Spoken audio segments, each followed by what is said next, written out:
Les différentes sortes de prières, quatrième partie et fin. La louange. Je mettrai la louange sur ses lèvres, dit le Seigneur. La louange, c'est le fruit de nos lèvres qui confessent le nom de Dieu. C'est pour cela que le psalmiste dira, Seigneur, ouvre mes lèvres et ma bouche publiera ta louange. Le mot louange traduit l'hébreu tehila, qui veut dire aussi adoration, action de grâce ou encore renommée et gloire. Dans la louange, il y a la proclamation du nom de Dieu, l'honneur à son nom, l'acclamation, l'exaltation, les cris de joie. Dans la louange, il y a même de la danse. C'est ce qu'a fait le roi David dans 1 Chronique 15, 28 à 29. Louer Dieu, c'est pousser des cris de joie en son honneur. C'est publier ses hauts faits à travers des témoignages et des actions de grâce. Et cette louange retentit en esprit jusqu'aux extrémités de la terre. Elle fait descendre la gloire de Dieu, car notre Dieu siège au milieu de la louange de son peuple. La louange est très puissante et fait peur à l'ennemi. Le psalmiste dit, « Je m'écrie, loué soit l'Éternel, et je suis délivré de mes ennemis. » Souvenons-nous des murailles de Jéricho qui ont été renversées par la louange du peuple d'Israël. Souvenons-nous aussi de la prison qui a été ébranlée dans ses fondements et des chaînes qui ont été rompues lorsque Paul et Silas se mirent à chanter les louanges du Seigneur.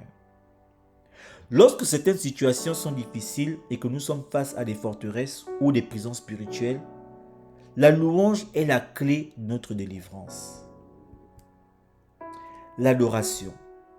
Adorer Dieu n'est pas une question de musique ou de paroles, mais plutôt une posture de soumission, de prosternation d'un être inférieur envers celui qu'il reconnaît comme un être supérieur.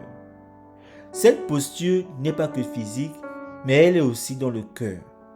En effet, le verbe adorer dans la Bible traduit le mot grec proskuneo ou le mot hébreu chacha, qui veulent tous dire se prosterner, se baisser en signe de révérence, se courber face à un être supérieur.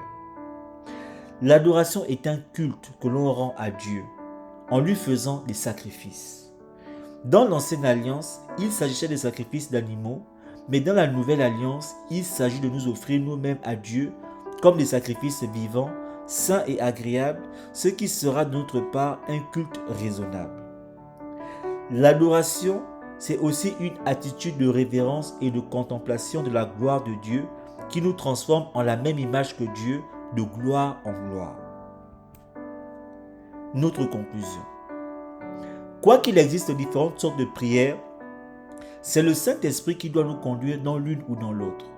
C'est pourquoi toutes nos prières doivent être des prières faites par l'Esprit, car il est écrit « Faites en tout temps par l'Esprit toutes sortes de prières et de supplications ». Aussi, toutes nos prières doivent être assaisonnées d'actions de grâce, selon qu'il est écrit « Persévérez dans la prière, veillez-y avec des actions de grâce ». Nous devons aussi prier au nom de Jésus, car tout ce que nous demanderons en son nom nous sera accordé. Prier au nom de Jésus, ce n'est pas mettre à la fin de notre prière la formule « au nom de Jésus » pour terminer. Ce n'est pas une formule magique qu'il faut prononcer pour que la chose demandée s'accomplisse.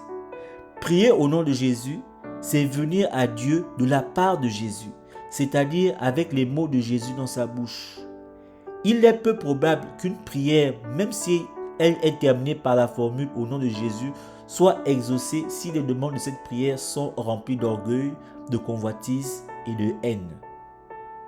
Veillons donc à prier avec le cœur de Jésus, avec les mots de Jésus, par l'Esprit, dans une attitude d'action de grâce et dans la foi. Car sans la foi, il est impossible d'être agréable à Dieu et donc d'être exaucé. Soyez bénis.